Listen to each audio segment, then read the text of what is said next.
Happy Thursday. That's what it is today. Maybe it'll be Friday when I post this, or maybe it'll be Thursday. So just depends on, when I make some edits. However, y'all, this is part 7. Okay, this is part 7. And I'm going to record part 7 and 8 because my goal is to have these completed by Wednesday, March 22nd.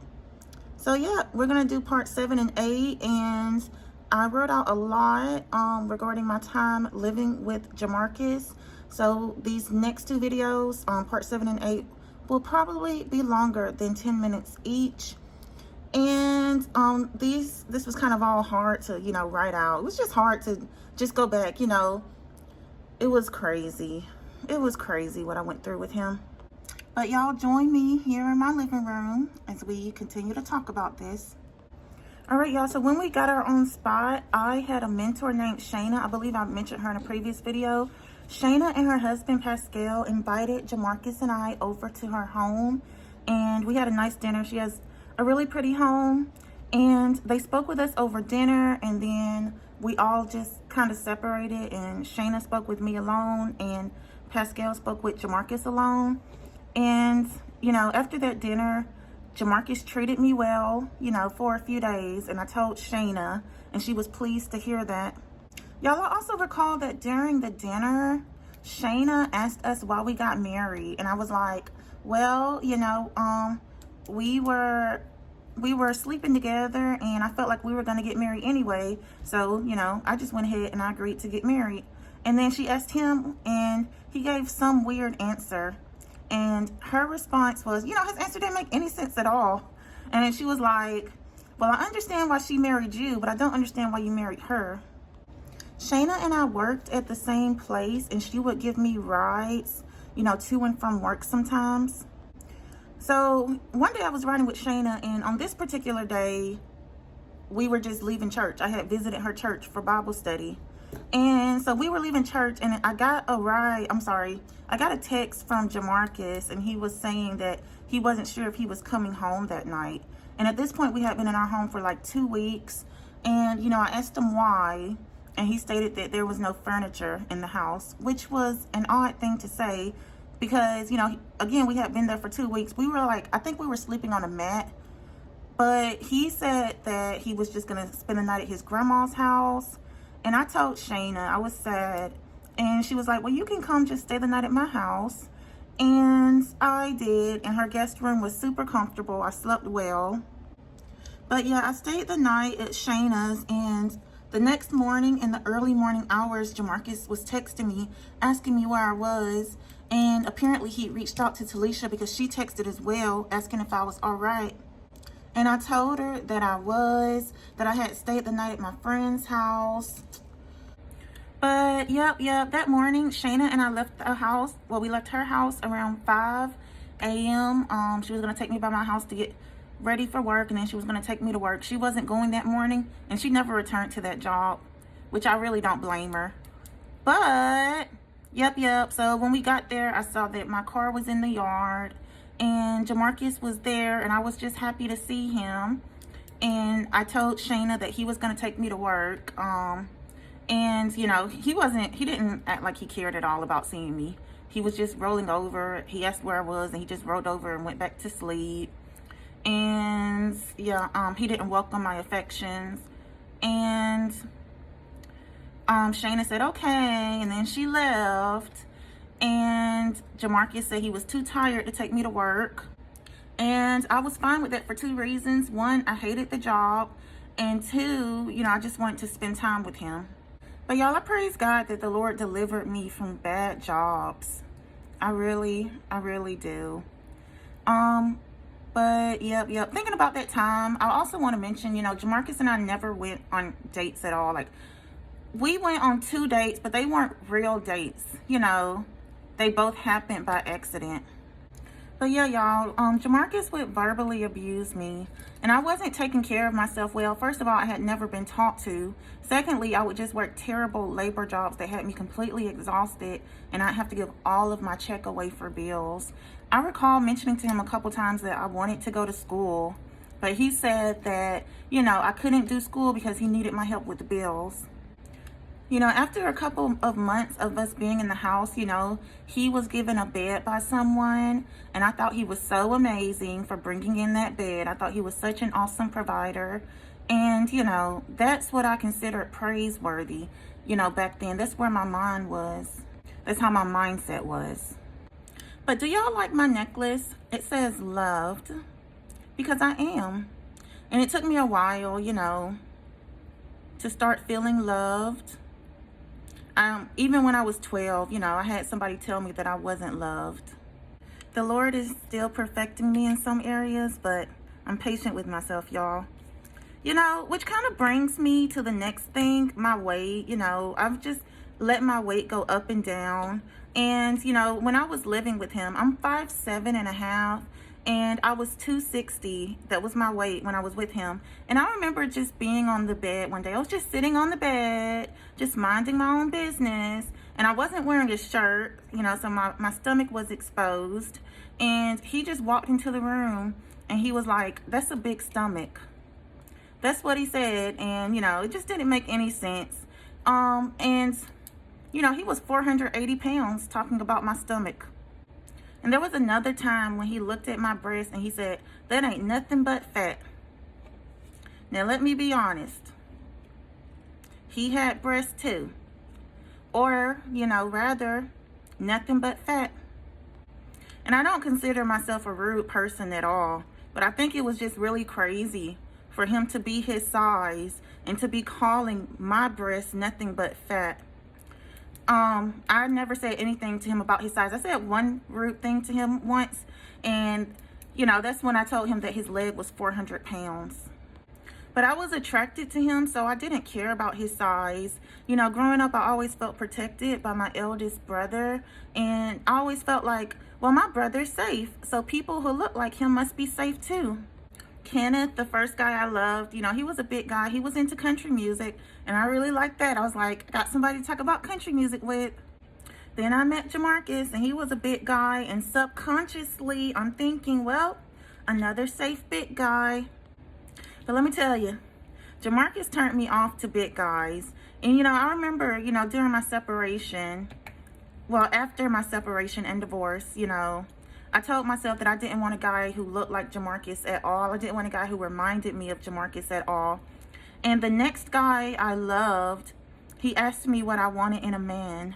And I told him that I wanted someone who was non-threatening in both tone and appearance, because Jamarcus would just do things to try to threaten me. Like, you know, Jamarcus was aware that I grew up in a home with yelling and cussing all the time. And I told him that I really didn't like that. And, you know, he would do that. He would just yell and cuss. It would just be crazy. You know, even if he obviously wasn't in a bad mood, he would just do it because he liked to invoke an internal reaction in me. The enemy was really using him. And there was something demonic about my time with him. You know, there was something schemeful from the enemy about my time with him. I even recall just, you know, we were just laying in bed and he just started whispering things into my ear. And, you know, between each statement, he would just do a little low laugh, like a cackle or something. And he would just whisper, "I'm so disappointed in you, so and so, this and that." And it would just be crazy. And I didn't let it get to me, you know. I just let it go in one ear and out the other. I don't know. I was just able to block those words.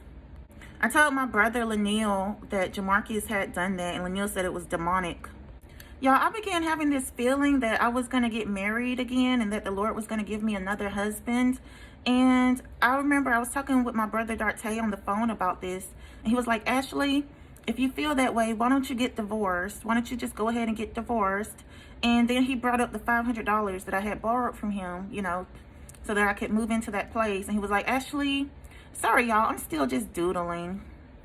But he was like, "Ashley, if you leave him, that debt between you and I is cleared." And I was like, well, I don't believe that, you know, I'm going to have another husband due to divorce. I really believe that, you know, this man is going to die from health complications. And Dante was like, "Lord have mercy." And that was an appropriate response. It certainly was. And, you know, that's a hard thing to admit, that feeling I had. But that was the feeling I had. I felt like I was going to get married again, and that it was going to be due to this man having health complications. But that was prior to us finding out, you know, that he had type 1 diabetes. But, you know, I pray that the Lord heals every part of him. In Jesus' name, I pray that he's willing and that he doesn't be stubborn and allow the enemy to continue to deceive him. But shortly after, on Christmas Eve in 2017, he wasn't feeling well. And, you know, he was verbalizing the fact that, you know, he felt he may have been diabetic. And he went to the ER and his blood sugar was over 900. And he began taking a little bit better care of himself. You know, definitely not as good as he could have, but he did drop a lot of weight. I know that, you know, by the time I left him, which was almost a year later, he was down 150 pounds. So he was 330 when I left. You know, I cared about him. I'd buy his insulin, and he liked going to the ER. He really did. He'd be in the ICU. I think he liked the nurses taking care of him. I remember one day a nurse came in and she was like, I'm about to give him a sponge bath, so you can leave. And I didn't say anything, but I thought to myself, why do I have to leave? I don't know. Maybe he didn't tell them that he was married to me. But y'all, I remember once a nurse called to talk to him about his medicine, and he was just like, was she white?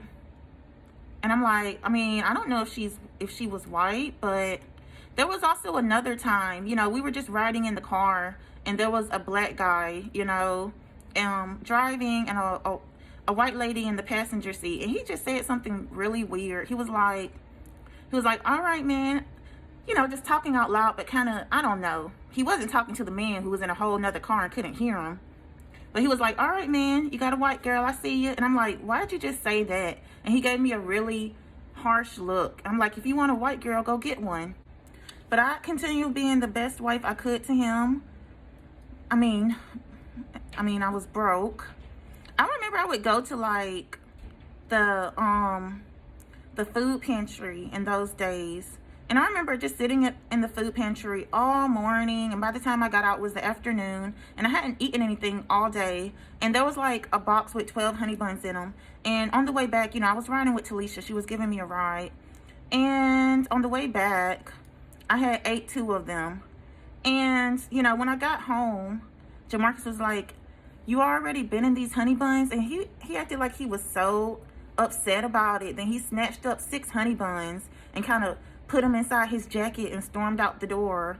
And I thought that was just really, it was hurtful, you know, first of all, because I was the one who sat in that place for hours, and I only ate 2 of them. But then he snatched up 6, knowing he had diabetes. But during that time, y'all, I remember having a dream about a man.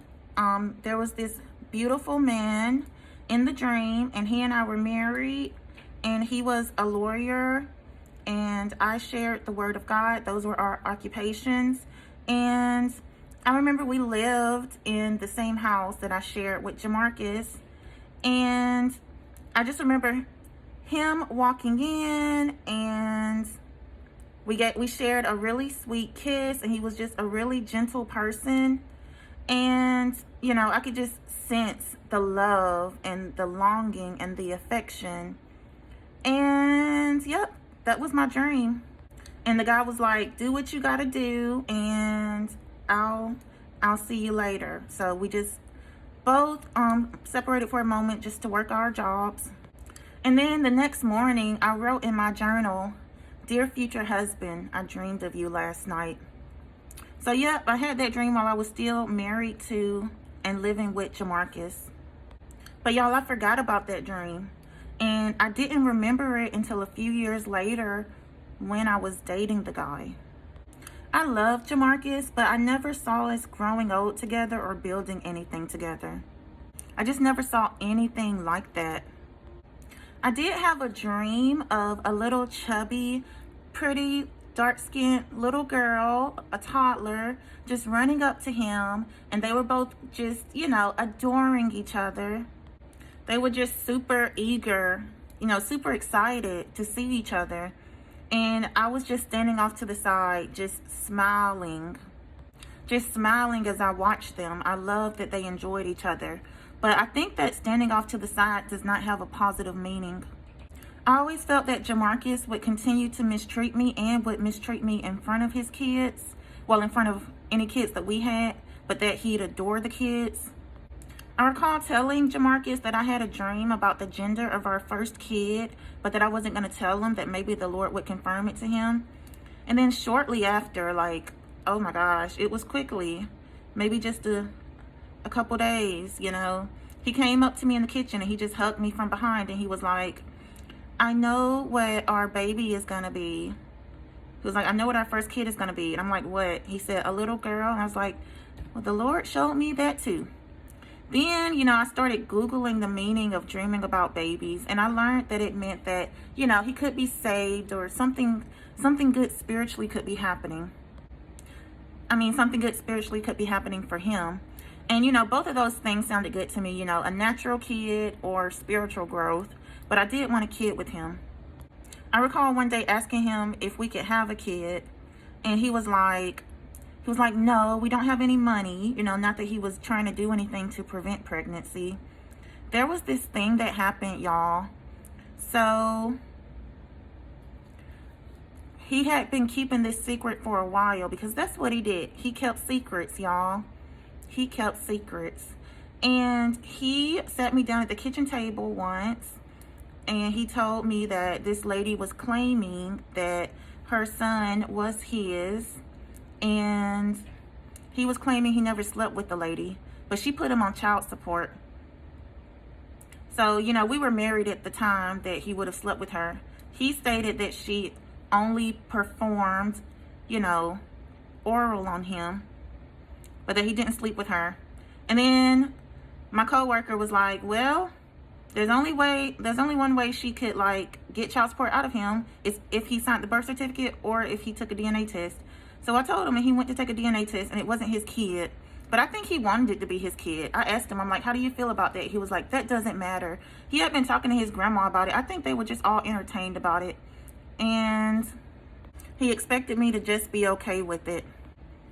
But y'all, he continued to be used by the enemy, you know. There would be just days he'd just walk into the bedroom and he'd just say something, I don't know, with his shoulders squared. He'd be smiling, and he'd say something strange, and then he'd point his gun at me. Yeah, I don't know. I don't know what that was all about, really. When we argue, he'd try to push me out the bed, you know, and put me out the house. And I would tell my siblings about this.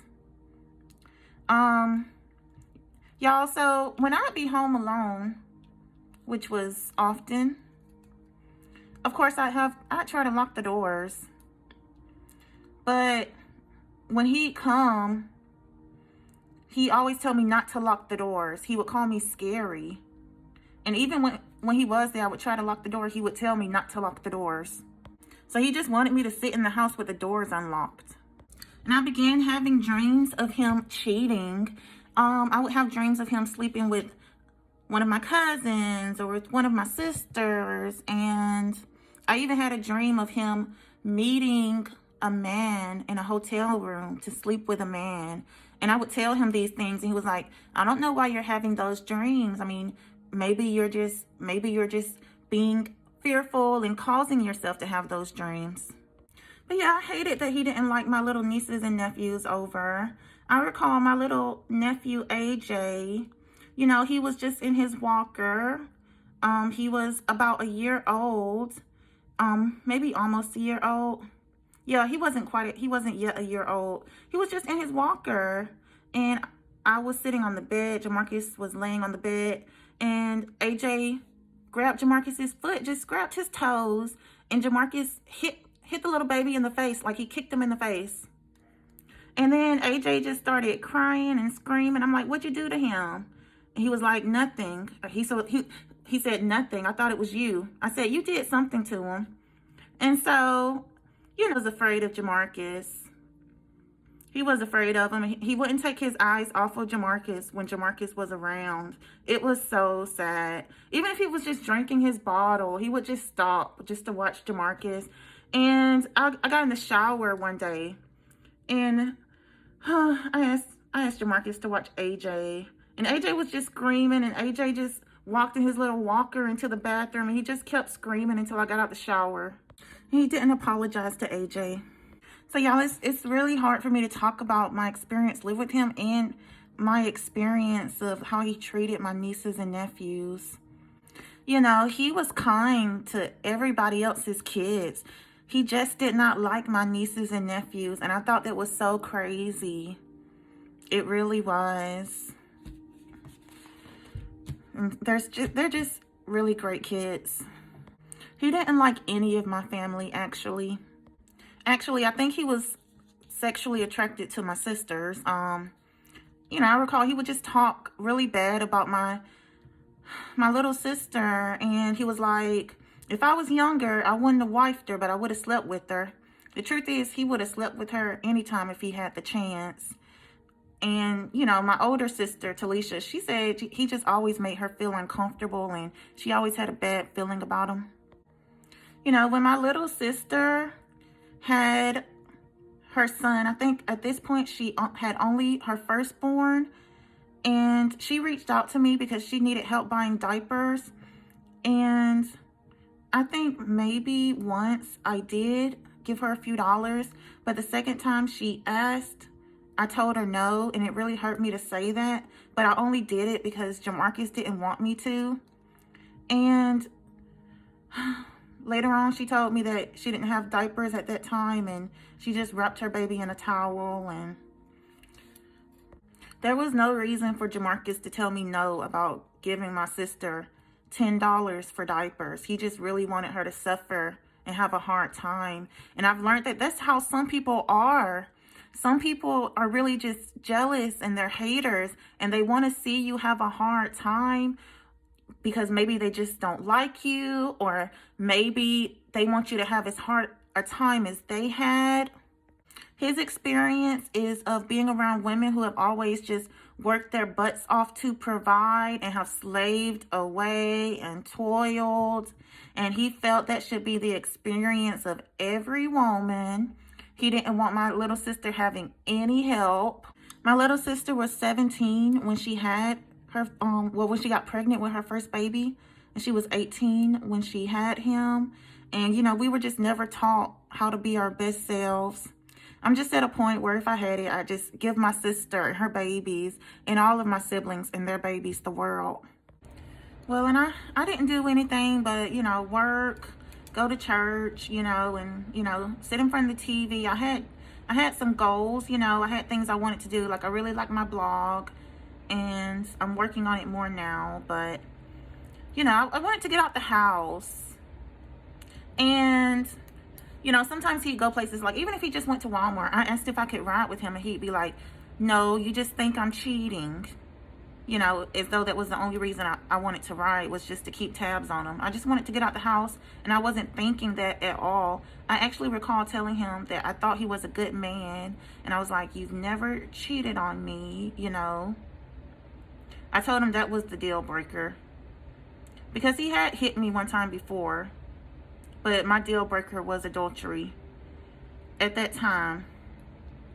So when he had hit me, like, the first time, I was staying at my parents' house, and he was living at his grandma's house, and he just came over, and we were just sitting there, and he just looked over at me with a smile on his face and a weird blank expression in his eyes, and he just hit me on the mouth with the back of his hand, and it shocked me. It was a little painful. I just got up, I went to the bathroom, I took a few deep breaths. I didn't know why he did that.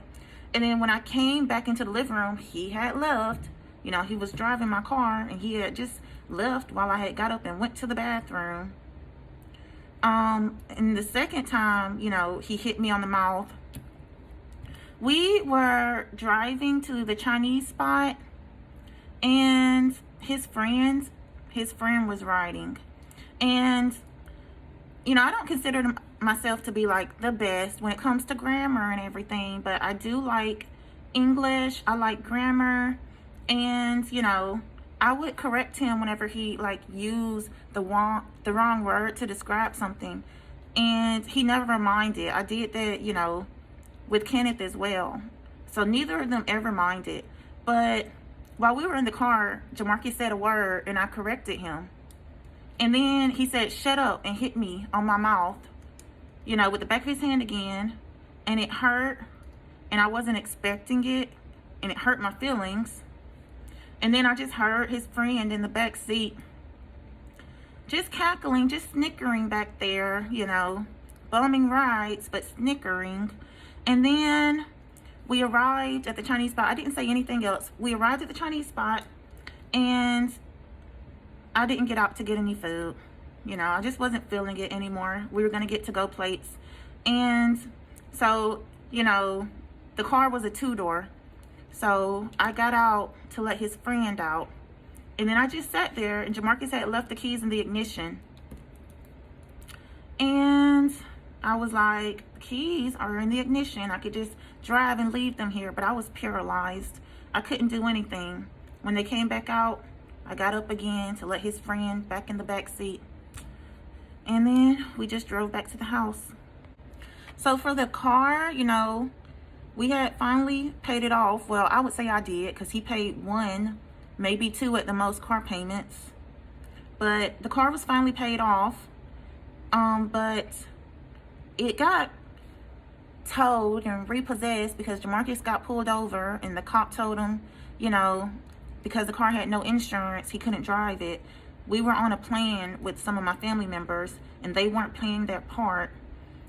And so Jamarcus didn't want to pay the insurance because they weren't paying their part. So there was no insurance. And, yep, in order to get it out the tow place, I had to have the title. But my ex-brother-in-law decided he didn't want to give me the title.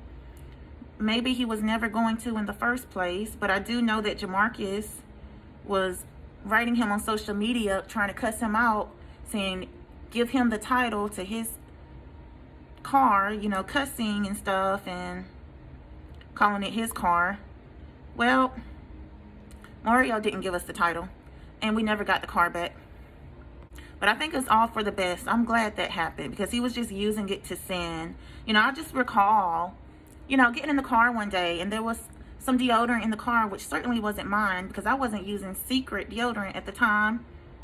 And I think there's even, you know, a meaning behind that, it being called Secret, with him keeping all his secrets. But I'm like, whose deodorant is that? And he was like, oh, it's my cousin's. And I didn't think about it further. Y'all, this is what I've been doodling. I've just been drawing hearts on some little notes I took about prayer and warfare. But y'all, Jamarcus would continue to tell me everybody's business. And he told me that his friend was sleeping in his car. And I was like, well, why doesn't he just live here and sleep in the living room on the couch? And Jamarcus was like, he doesn't think you want him there. And I'm like, why on earth would he think that? But, you know, I know now Jamarcus was just full of lies. But his friend wasn't a nice guy either. Vinchaz picked me up from work one day, and I wanted to ask him, you know, why he wasn't trying to live there. But I just couldn't bring myself to say it. Like, the words couldn't come. Like, literally. They could not. And I just didn't have any confidence to ask even that. So I wasn't even thinking about him laughing at Jamarcus hitting me on the mouth. I was just thinking that, hey, he could just come, you know, to our home. But, you know, our home was always cold. It was okay when we ran the space heaters, but I still felt like it was better than him sleeping in his car. I recall the day Jamarcus's friend picked me up from work.